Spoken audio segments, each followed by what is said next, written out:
காட்டப்பட்டிருக்கின்றன. அதிலே அந்த எம்பெருமான் புஜங்க சயனத்திலே எழுந்தருளியிருப்பவன் என்றும் பரமபுருஷன் என்று அவனுடைய திருநாமம் என்றும் புராணங்கள் காட்டுகின்றன. அது ஆழ்வாருடைய பாசுரத்திலேயும் கூறப்பட்டிருக்கிறது என்பதை நான் தெரிவித்தேன். இன்னொரு முக்கியமான காரணம் என்னவென்றால், அடுத்தபடியாக பத்ரிகாசிரமம் என்கிற திவ்ய தேசத்தை ஆழ்வார் பாடியருளுகின்ற பொழுதும் கூட கங்கையின் கரைமேல் வதரியாச்சிராமம் என்று கங்கையை விடாமல் சொல்லிக் கொண்டு வருவார் ஒவ்வொரு பாசுரத்திலேயும். ஆனால் இங்கே திருப்பிரிதி என்கிற திவ்ய தேசத்தை பற்றி அருளி செய்கின்ற பொழுது கங்கையை பற்றி ஆழ்வார் ஒரு வரி கூட தெரிவிக்கவில்லை. அதனாலே நம்முடைய பெரியோர்கள் என்ன தெரிவிக்கிறார்கள் என்றால், இது கங்கையினுடைய உற்பத்தி ஸ்தானமான கங்கோத்திரி என்று சொல்லப்படுகின்ற இடம், அதற்கும் மேலே இருக்கக்கூடிய ஒரு திவ்ய தேசமாக இது இருக்க வேண்டும். அது கங்கை கரையிலே இருக்கக்கூடிய திவ்ய தேசமாக இருந்தால் நிச்சயமாக ஆழ்வார் அந்த கங்கையை பற்றி பாசுரத்திலே பாடியிருப்பார். இந்த 10 பாசுரங்களிலேயும் ஆழ்வார் இமயத்துள் திருப்பிரிதி என்று சொல்லி அந்த கங்கை முதலான நதிகள் எவற்றை பற்றியும் சொல்லாமையினாலே தற்பொழுது கங்கை கரையிலே அமைந்துள்ள திவ்ய தேசங்கள் எவையும் இந்த திருப்பிரிதி அல்ல. முக்கியமாக இந்த நந்தப்பிரயாகையோ அல்லது ஜோஷி மட்டமோ இதெல்லாம் திருப்பிரிதி ஆகாது. ஏனென்றால் அப்படி ஒருவேளை இந்த தலங்கள் தான் திருப்பிரிதியாயிருந்தால் அது அருகிலேயே கங்கை ஓடுகிறது அல்லவா, ஆழ்வார் அதை பாடியிருப்பார் அல்லவா, அவர் பாடவில்லையே. ஆகையினாலே இது திருப்பிரிதி என்கிற திவ்ய தேசம் இதுவல்ல என்று இப்படியும் ஒரு காரணத்தை நம்முடைய பெரியோர்கள் காட்டியிருக்கிறார்கள். எங்கே இருக்கிறது என்றால், இன்னும் இமயமலைக்குள்ளே பத்ரிகாசிரமத்திற்கும் வடக்கே அந்த கங்கையினுடைய உற்பத்தி ஸ்தானத்திற்கும் மேலே எங்கோ அந்த திவ்ய தேசம் இருந்திருக்க வேண்டும். அது நமக்கு இப்பொழுது கிடைக்காமல் போயிருக்க வேண்டும் என்பதாக பெரியோர்கள் தெரிவிக்கிறார்கள். அப்படிப்பட்ட அந்த திருப்பிரிதி என்கிற திவ்ய தேசத்தினுடைய வைபவத்தை நாம் பார்த்து கொண்டு வருகிறோம். அதிலே கீழே ஆழ்வார் 2-3 பாசுரங்கள், அதாவது நாம் கிட்டத்தட்ட 6 பாசுரங்களை பார்த்து விட்டோம். அந்த 6வது பாசுரத்திலே அந்த எம்பெருமான் பணங்கள் 1000 நல்ல அரவணை பள்ளிகொள் பரமா என்று அவனை தேவர்கள் எல்லாம் துதிக்கிறார்கள் என்று அவனுடைய திருநாமம் பரமபுருஷன் என்று காட்டினார். அதை அடுத்த 7வது பாசுரத்திலேயும் காட்டுகின்றார். தேவர்கள் எல்லாம் அவனை வந்து அர்ச்சிக்கிறார்கள். அவர்கள் 8 விதமான மலர்களை கொண்டு அவனை அர்ச்சிக்கிறார்கள் என்று அப்படி காட்டுகின்றார். கரிவளர் கொடி துன்னி போர்கொள் வேங்ககள் புனவரகழியா பூம்பொழில் மயத்துள் ஏர்கொள் பூஞ்சுனைத்தடம் படிந்து இனமலரெட்டு மெட்டிமயோர்கள் பேர்களாயிரம் பரவி நின்னடிதொழும் பிரிதி சென்னடனெங்கே. கார்கொள் வேங்கைகள் என்றால் அங்கே இருக்கக்கூடிய அந்த வேங்கை மரங்கள் அவை கணவரை தழுவிய என்றார். வேங்கை என்கிறது மரத்தையும் குறிக்கும். வேங்கை மரம் என்று ஒரு மரம் உண்டு. இந்த பாசுரத்தில் மிக அற்புதமாக ஆழ்வார் வேங்கை என்கிற சொல்லுக்கு மரம் என்ற பொருளும் உண்டு, புலி என்று ஒரு ஜந்துவனுடைய பெயரும் உண்டு.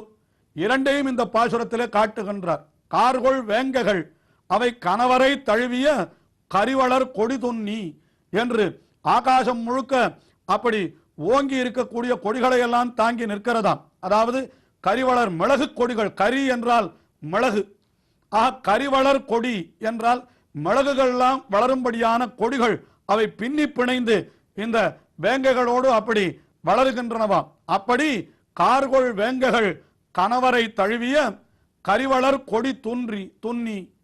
அதே இடத்திலே போர்கொள் வேங்கைகள் புனவரை தழுவிய என்றார். போர்கொள் வேங்கைகள் என்றால் அங்கே இருக்கக்கூடிய போர் செய்யக்கூடிய, அதாவது விலங்குகள் மீது பாய்ந்து உண்ணக்கூடிய வேங்கைகள் என்றால் வேங்கை புலிகள். அவை புனவரை தழுவிய பூம்பொழில் என்று அந்த புனங்களிலே துள்ளி விளையாடும்படியான அந்த இமயத்துள், அந்த இமயத்துக்குள்ளே இன்னும் என்ன விசேஷம் என்றால், தேவர்களெல்லாம் அந்த தேவலோகத்திலிருந்து இறங்கி இந்த திருப்பிரிதி என்கிற திவிதேசத்திற்கு வருகிறார்களாம். வந்து அங்கே பூஞ்சுனை தடம் படிந்து என்கிறார். அங்கே இருக்கக்கூடிய சுனைகளிலே வந்து அவர்கள் நீராடுகிறார்களாம். நீராடி அவர்கள் என்ன செய்கிறார்கள்? ஏர்கொள் பூஞ்சுனை தடம் படிந்து, அதற்கு அந்த இமையோர்கள் என்ன செய்கிறார்கள் என்றால் இனமலர் எட்டுமிட்டு என்றார். அங்கே மலர்கள் அவை 8 விதமான மலர்கள் எம்பெருமானுக்கு சமர்ப்பிக்க வேண்டும் என்று சாஸ்திரங்கள் தெரிவிக்கின்றன.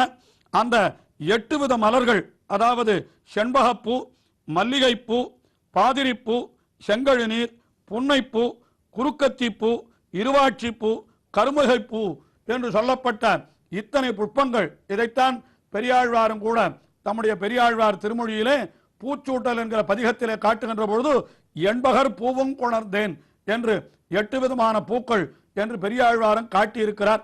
ஆஹா, அந்த 8 விதமான பூக்கள் அவர்களையெல்லாம் பறித்து கொண்டு தேவர்கள் வந்து இனமலர் எட்டுமிட்டு இமையோர்கள், அந்த இமையோர்கள் எம்பெருமானுடைய பேர்கள் 1000 பரவி என்று எம்பெருமானுடைய சகசரநாமம் 1000 திருநாமங்களையும் பரவி அடிதொழும் பிரிதி அப்படி வந்து அவனை சேவிக்கிறார்கள் என்று இந்த பாசுரத்திலே திருமங்கையாழ்வார் அருளி செய்கிறார்.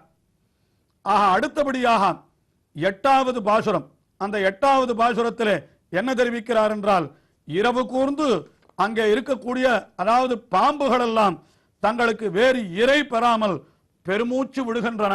அப்படி பெரிய மலைப்பாம்புகள் தங்கி இருக்கக்கூடிய இடம் அந்த திருப்பிரிதி என்று அடுத்த 8வது பாசுரத்திலே தெரிவிக்கிறார்.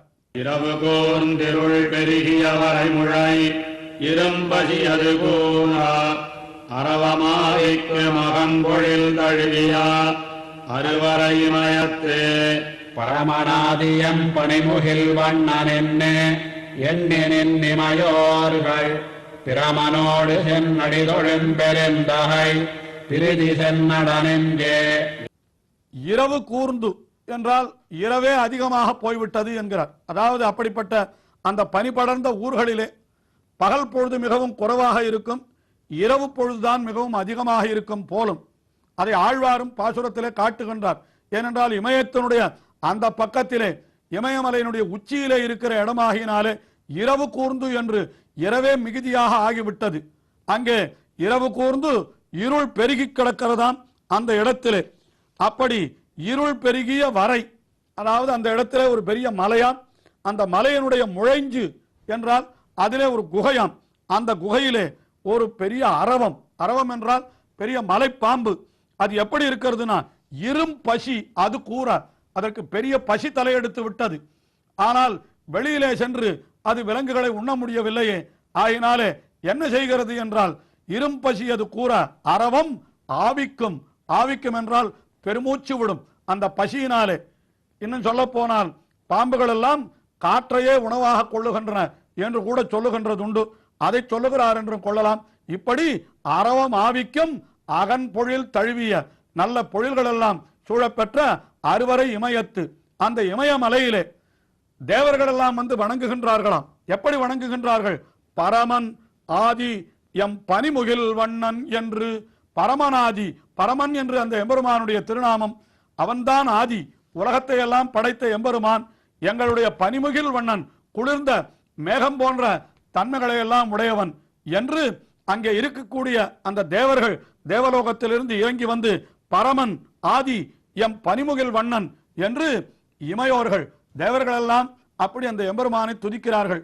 எப்படி துதிக்கிறார்கள்? யாரோடு சென்று துதிக்கிறார்கள் என்றால் பிரமனோடு சென்று அடிதொழும் என்று. அப்படி தாங்கள் மட்டும் செல்வதில்லையாம், தங்களுக்கெல்லாம் முதல்வனாயிருக்கக்கூடியவனான பிரம்மா, படைப்பு கடவுள், அவனையும் அழைத்து கொண்டு அந்த திருப்பிரிதி என்கிற திவ்ய தேசத்திற்கு செல்லுகிறார்களாம். அங்கே போய் அந்த எம்பெருமானை சேவிக்கிறார்களாம். இப்படி பிரமனோடு சென்று இமையவர்கள் அந்த எம்பெருமானை பார்த்து பரமன் ஆதி பனிமுகில் வண்ணன் எம்பெருமான் என்று அடிதொழும் பெருந்தகை. அப்படிப்பட்ட பெருந்தகையான எம்பெருமான் அவன் எழுந்தருள் இருக்கிற பிரிதியை நீ சென்று அடை நெஞ்சே என்று இந்த பாசுரத்திலே திருமங்கையாழ்வார் அருளி செய்கிறார். இந்த பாசுரத்திலேயும் திருமங்கையாழ்வார் நமக்கு என்ன காட்டினார் என்றால், மனிதர்கள் வசிக்கக்கூடிய இடம் என்று கூட அதை காட்டவில்லை. தேவர்கள் வந்து எம்பெருமானை தொழுகிறார்கள் என்று அதையே எல்லா பாசுரங்களிலேயும் தெரிவிக்கின்றபடியினாலே மனிதர்களாலே புக முடியாததோர் இடத்திலே அந்த திவ்யதேசம் இருக்கிறது என்று நாம் கொள்ளலாம். அப்படிப்பட்ட அந்த உயர்ந்த திருப்பிரிதி என்கிற திவ்யதேசத்தை பற்றி திருமங்கையாழ்வார் இன்னமும் பாசுரங்களை அருளிச் செய்கிறார். தொடர்ந்து அனுபவிப்போம். திருமங்கையாழ்வார் திருவடிகளே சரணம்.